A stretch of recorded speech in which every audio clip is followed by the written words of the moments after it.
Exercise question u equal 1 2 3 4 5 c equal 1 3 और इस exercise में कहा गया है a and b are non empty set और नीचे हर पार्ट में एक सेट की वैल्यू फाइंड करनी है। फर्स्ट पार्ट में जो हमें इंफॉर्मेशन दी हुई है कि A union B universal set के इक्वल है और A intersection B empty set के इक्वल है और B इक्वल है 1। तो इस इंफॉर्मेशन से हमने सेट A फाइंड करना है। अगर हम इस इंफॉर्मेशन पे गौर करें तो A intersection B empty set है, यानी इनमें कोई भी एलिमेंट कॉमन नहीं है।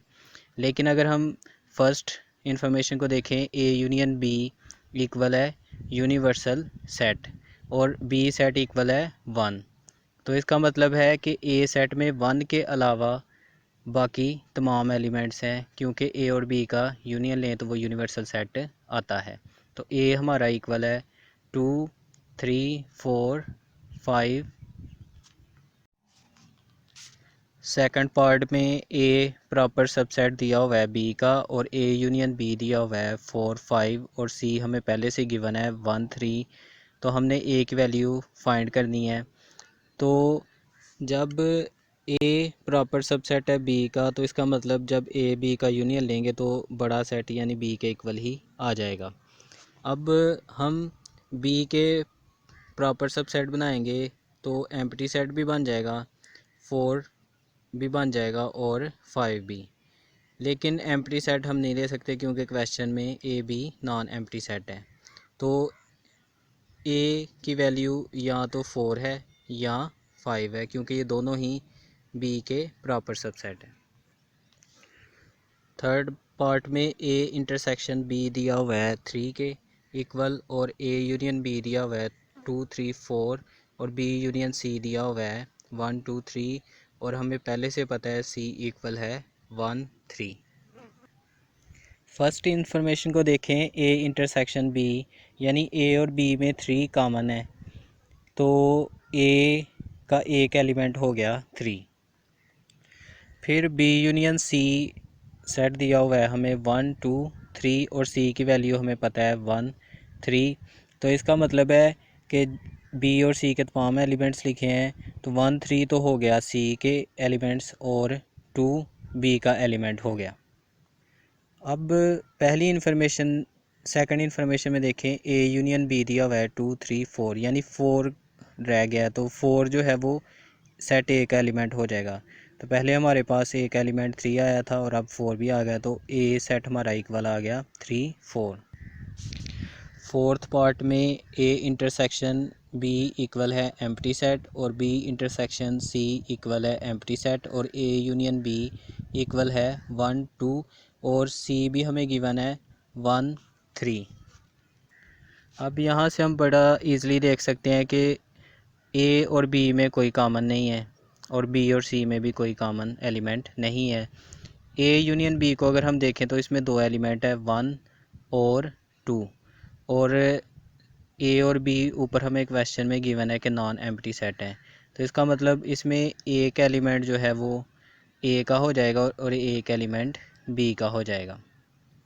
अब B का कौन सा एलिमेंट होगा उसको देखने के लिए सेट C को देखें। सेट C के एलिमेंट है 1 3 और B और C का इंटरसेक्शन एम्प्टी सेट है यानी 1 जो है वो B का एलिमेंट नहीं हो सकता। तो पीछे बचा 2 तो 2 B का एलिमेंट है तो A यूनियन B में फिर 1 जो है वो सेट A का एलिमेंट है तो सेट A आ गया 1।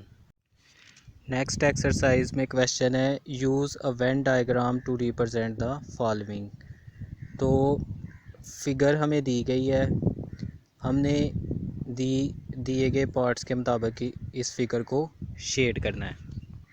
फिगर को देख के सबसे पहले हम सेट ए बना लेंगे तो सेट ए हमारा बन जाएगा 1 2 4 5। सेट बी बन जाएगा 2 3 5 6 और सेट सी बन जाएगा 4 5 6 7 और सेट यू यूनिवर्सल सेट बना लेंगे 1 2 3 सो ऑन 8। फर्स्ट पार्ट में हमसे पूछा गया है A intersection B intersection C complement. पहले हम ब्रैकेट को सॉल्व करेंगे।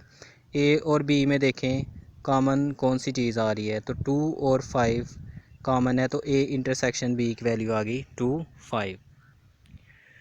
फिर सी कॉम्प्लीमेंट निकालेंगे जो कि इक्वल होता है यू डिफरेंस सी, तो यू के वो तमाम एलिमेंट्स लिख देंगे जो सी में ना हो, तो सी कॉम्प्लीमेंट हमारा आ जाएगा 1 2 3 एंड 8। अब हम ए इंटरसेक्शन बी ब्रैकेट का इंटरसेक्शन ले लेंगे सी कॉम्प्लीमेंट के साथ, तो दोनों में कॉमन 2 आ रहा है, तो इसका आंसर आ जाएगा 2। लिहाजा गिवन फिगर में हम 2 वाले पोर्शन को शेड कर देंगे। पार्ट 2 है A complement union bracket B union C. सबसे पहले हम बी यूनियन सी फाइंड कर लेते हैं, तो बी यूनियन सी हमारा आ जाएगा 2 3 4 5 6 7, यानी बी और सी के तमाम एलिमेंट्स। फिर हम ए कॉम्प्लीमेंट निकालेंगे जो कि इक्वल होता है यू डिफरेंस ए, यू के वो तमाम एलिमेंट्स लिख देंगे जो ए में नहीं है, तो यू के एलिमेंट्स 3 6 7 और 8 सेट ए में नहीं है।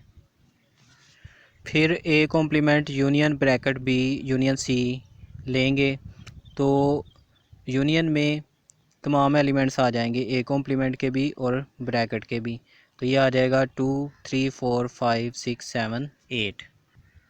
फिगर में हम 1 एलिमेंट को छोड़कर बाकी तमाम पोर्शन को शेड कर देंगे, जो हमारा रिक्वायर्ड आंसर है। थर्ड पार्ट है ए डिफरेंस बी इंटरसेक्शन सी। तो सबसे पहले हम ए डिफरेंस बी देखते हैं उसमें कौन से एलिमेंट आते हैं। तो ए के वो एलिमेंट्स जो बी में ना हो, तो बी में ए का 1 भी नहीं है और 4 भी नहीं है। और फिर ए डिफरेंस बी ब्रैकेट का इंटरसेक्शन ले लेंगे सी के साथ, तो इसका सी के साथ देखते हैं कौन से एलिमेंट कॉमन है, तो 4 एलिमेंट कॉमन है। अब फिगर में हम सिर्फ उतने हिस्से को शेड करेंगे जिसमें 4 एलिमेंट आ रहे हैं। फोर्थ पार्ट में हमने फाइंड करना है bracket A intersection B complement union C complement. सबसे पहले बी कॉम्प्लीमेंट फाइंड करेंगे। जो यू डिफरेंस बी होता है, यू के वो एलिमेंट्स जो बी में ना हो, तो 1 4 7 8 वो एलिमेंट्स हैं जो बी में नहीं है। फिर ए का इंटरसेक्शन लेंगे बी कॉम्प्लीमेंट के साथ। इस सेट को हम ए के साथ देखें कौन से कॉमन एलिमेंट हैं, तो 1 4 कॉमन है। फिर सी कॉम्प्लीमेंट लेंगे, यानी यू के वो एलिमेंट्स लिखेंगे जो सी में ना हो, तो यू का 1 2 3 और 8 सी में नहीं है। फिर bracket A intersection B complement का यूनियन लेंगे सी कॉम्प्लीमेंट के साथ, यानी तमाम एलिमेंट्स लिख लेंगे, तो इसमें 1 2 3 4 8 आ जाएगा। तो जो हमारा आंसर आया सिर्फ उन एलिमेंट्स को हम फिगर में शेड कर देंगे, बाकी को छोड़ देंगे। नेक्स्ट क्वेश्चन है prove the following using Venn diagram. तो पहला पार्ट है A difference bracket A difference B equal होता है ए इंटरसेक्शन बी। चूँकि हमें इस क्वेश्चन में सेट गिवन नहीं है, तो हम सपोज कर लेते हैं सेट ए इक्वल है 1 2 और सेट बी इक्वल है 2 3 और यूनिवर्सल सेट इक्वल है 1 2 3 4। पहले हम लेफ़्ट साइड की ब्रैकेट सॉल्व करते हैं ए डिफरेंस बी, तो ए के वो एलिमेंट्स लिखेंगे जो बी में नहीं है, यानी 1। और फिर वेन डायग्राम बनाते हैं, यू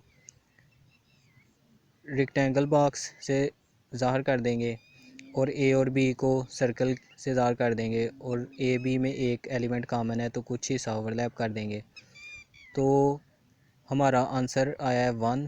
तो ए में 1 एलिमेंट वाले पोर्शन को शेड कर देंगे। फिर हम पूरी लेफ़्ट साइड को लेंगे ए difference bracket A difference B, यानी ए के वो एलिमेंट लिखेंगे जो ब्रैकेट ए डिफरेंस बी में नहीं है, तो इसका आंसर आ जाएगा 2। अब फिर हम सेम वही फिगर बनाएंगे जो, और उसमें 2 एलिमेंट वाला हिस्सा शेड कर देंगे जो हमारी लेफ़्ट साइड का आंसर है। राइट साइड के लिए हम ए इंटरसेक्शन बी निकालेंगे। ए और बी में 2 कॉमन है, तो ए इंटरसेक्शन बी आ गया 2। फिर हम डायग्राम बनाएंगे और डायग्राम में 2 वाले पोर्शन को शेड कर देंगे। तो फर्स्ट पार्ट प्रूव हो गया कि ए difference bracket A difference B equal होता है ए इंटरसेक्शन बी के। अगर हम सेकंड पार्ट को देखें तो ये डी मॉर्गन लॉ है, A intersection B whole complement equal A complement union B complement. A intersection हमारा इक्वल आ जाएगा 2, लिहाजा हम फिगर में 2 वाले पोर्शन को शेड कर देंगे। फिर हम A intersection B whole complement लेंगे, तो इसमें ए इंटरसेक्शन बी ब्रैकेट को छोड़कर यू के तमाम एलिमेंट्स शामिल होंगे। तो ए इंटरसेक्शन बी यानी 2 एलिमेंट को छोड़ के बाकी तमाम हिस्से को शेड कर देंगे। तो ये हमारा लेफ़्ट साइड का आंसर आ गया। अब राइट साइड में सबसे पहले हम ए कॉम्प्लीमेंट निकालेंगे। तो डायग्राम में हम ए के एलिमेंट को छोड़कर बाकी तमाम हिस्से को बी और यू के तमाम हिस्से को शेड कर देंगे। फिर बी कॉम्प्लीमेंट निकालेंगे, बी सेट को छोड़कर बाकी तमाम हिस्से को शेड कर देंगे। हमने नोट किया कि ए कॉम्प्लीमेंट में भी 2 एलिमेंट नहीं लिया गया और बी कॉम्प्लीमेंट में भी 2 एलिमेंट नहीं लिया गया। तो जब हम ए कॉम्प्लीमेंट और बी कॉम्प्लीमेंट का यूनियन लेंगे तो 2 एलिमेंट के अलावा ए कॉम्प्लीमेंट के भी तमाम एलिमेंट्स आ जाएंगे और बी कॉम्प्लीमेंट के भी तमाम एलिमेंट्स आ जाएंगे, यानी एलिमेंट 2 को छोड़कर बाकी सारी फिगर को शेड कर देंगे। नेक्स्ट क्वेश्चन है, prove the following results by membership table. First result है A difference bracket A difference B equal A intersection B. अब मेंबरशिप टेबल में सबसे पहले हम ए डिफरेंस बी का कॉलम बनाएंगे। अगर डिफरेंस में हमने पीछे पढ़ा था कि अगर दोनों 1 1 हो तो ए डिफरेंस बी 0 हो जाएगा, और अगर ए 1 हो बी 0 हो तो 1 होगा, और अगर ए 0 हो जाए तो भी 0, और अगर दोनों 0 हो जाए तो भी 0। फिर उसके बाद ए difference bracket A difference B का कॉलम बनाएंगे। ए फर्स्ट एलिमेंट है तो फर्स्ट एलिमेंट 1 हो गया तो हमारा रिज़ल्ट 1 हो जाएगा। ए 1 और ए डिफरेंस बी 1 दोनों 1 1 हो जाए तो ये 0 हो जाता है डिफरेंस में। दोनों 0 हो जाएं तो फिर भी 0, और दोनों 0 हो जाएं तो फिर भी 0। अब हम ए इंटरसेक्शन बी का कॉलम बनाएंगे, और हमने पीछे पढ़ा था कि ए इंटरसेक्शन में जब ए और बी दोनों 1 हो तो फिर 1 होता है, अदरवाइज़ तमाम केसेस में 0 होता है। तो ए 1 बी 1 तो इंटरसेक्शन बी 1, और बाकी सब में या तो ए 1 है बी 0 है, ए 0 है और बी 1 है, और ए और बी दोनों 0 0 हैं, तो इसलिए बाकी तमाम रिज़ल्ट 0 आएंगे। अगर हम लास्ट दोनों कॉलम्स को देखें तो इनका रिज़ल्ट सेम है, तो ये हमारा गिवन रिज़ल्ट जो है वो प्रूव हो गया। सेकंड रिज़ल्ट जो प्रूव करना है वो है A intersection B whole complement A complement union B complement. Membership table में सबसे पहले हम ए इंटरसेक्शन बी का कॉलम बनाएंगे। ए इंटरसेक्शन बी में सिर्फ एक सूरत में ही 1 होता है, जब ए और बी दोनों 1 हो, अदरवाइज़ 0 होता है। तो ए इंटरसेक्शन बी कॉलम आ जाएगा 1 0 0 0। अब A intersection B whole complement वाला कॉलम बनाएंगे, और ये नेगेशन का कॉलम बन जाएगा, यानी ए इंटरसेक्शन बी की वैल्यूज़ को उल्ट करते जाएंगे तो ये कॉलम बन जाएगा। तो पहली वैल्यू 1 है तो 0 हो जाएगी, दूसरी वैल्यू 1 हो जाएगी, तीसरी भी 1 हो जाएगी, चौथी भी 1 हो जाएगी। फिर हम ए कॉम्प्लीमेंट का कॉलम बनाएंगे, ए की तमाम वैल्यूज़ को उल्ट करके लिख देंगे तो ए कॉम्प्लीमेंट बन जाएगा। तो फर्स्ट वैल्यू आ जाएगी 0, सेकंड 0, थर्ड 1 और फोर्थ 1। फिर बी कॉम्प्लीमेंट बनाएंगे, बी की तमाम वैल्यूज़ को उल्ट करके, तो ये हो जाएगा 0 1 0 1। लास्ट कॉलम में हम A complement union B complement लेंगे। तो ए कॉम्प्लीमेंट और बी कॉम्प्लीमेंट का यूनियन जब लेते हैं तो कोई एक भी वैल्यू 1 हो जाए तो आंसर 1 हो जाता है, और दोनों वैल्यू 0 होने पर आंसर 0 होता है। तो पहली वैल्यू 0 हो जाएगी, दूसरी वैल्यू 1, तीसरी 1 और फोर्थ भी 1। तो अगर हम चौथे कॉलम को और आखिरी कॉलम को देखें तो इनकी वैल्यूज़ सेम है, तो हमारा रिज़ल्ट प्रूव हो जाता है कि A intersection B whole complement equal A complement union B complement. Third part है A difference B equal A intersection B complement. इसको मेंबरशिप टेबल से प्रूव करना है।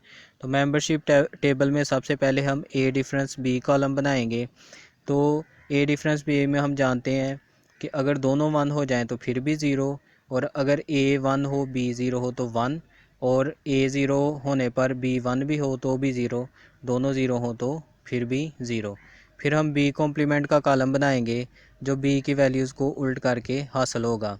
तो ये हो जाएगा 0 1 0 1। और अब हम ए और बी कॉम्प्लीमेंट का इंटरसेक्शन देखेंगे। इंटरसेक्शन में हमने पढ़ा हुआ है सिर्फ एक सूरत में ही 1 वैल्यू आती है, जब दोनों वैल्यूज़ 1 हो। तो ए और बी कॉम्प्लीमेंट की पहली वैल्यू इंटरसेक्शन में आ जाएगी 0, दूसरी वैल्यू 1 क्योंकि दोनों वैल्यूज़ 1 है, और तीसरी में दोनों वैल्यूज़ 0 हैं तो 0, और एक 1 है तो भी 0। तो अब हम तीसरे कॉलम को और लास्ट कॉलम को अगर देखें तो इनकी वैल्यूज़ सेम है। तो ये प्रूफ हो जाता है कि ए डिफरेंस बी इक्वल है ए इंटरसेक्शन बी कॉम्प्लीमेंट।